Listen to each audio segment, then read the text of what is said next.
my name is Ruby, and listen to how clear my voice is, first of all. I just want to brag about that for a moment.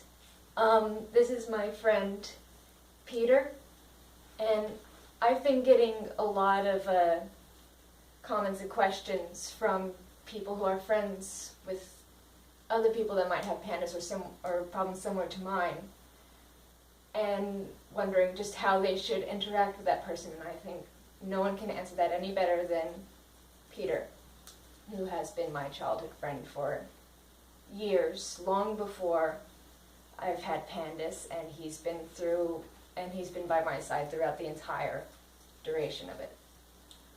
What you need to understand is that Ruby is the same person that she's always been. She's an older and wiser version, but she really is just the same.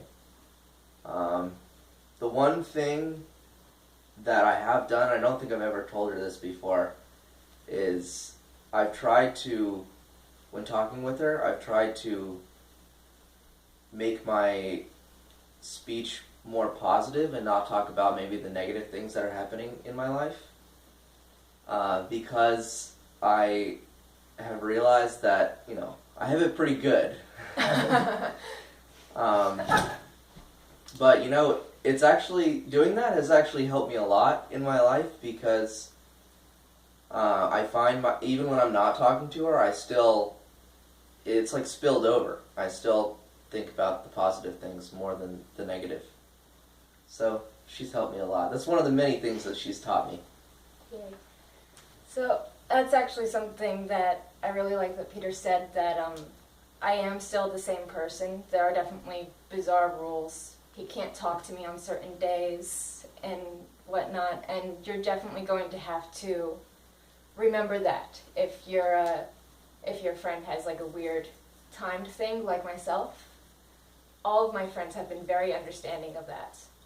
And I think I should also mention that a couple of my friends had visited me in the hospital.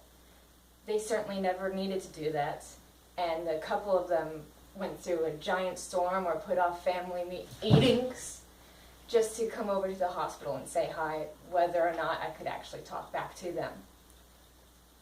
They've all been very kind and very understanding. They've been very patient, which I think you should always remember. And there's one person that I really should mention, and I haven't mentioned this before, but a friend of mine made me a soundboard of my own voice while I was mute. He gave it to me on my 22nd birthday, and it was just the highlight of everything for such a long time. It made me so happy that he actually went through the time to pick through my videos and use my voice as my own soundboard so I can create sentences and stuff. It was fantastic, and I still love it to bits, whether I need it or not. It's great. So of course you don't need to do that, but just remember that no matter what happens to your friend, they're still the same person, and that you should always just stay by their side no matter how troubling it is.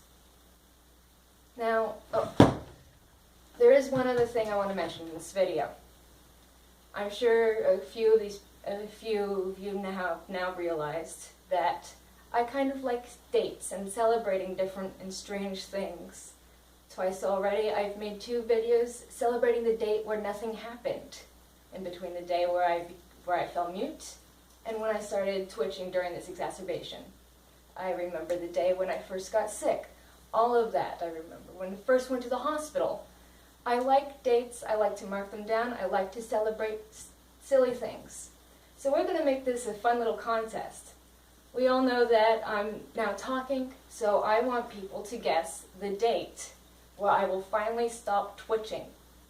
I would like those dates written down in the comment section below, and I'll go through them, I'll check them out, I'll mark them, and should I stop twitching on a date a certain person guess, I'll go over to their house and I'll pour them a drink, which is something I haven't been able to do since I was a teenager.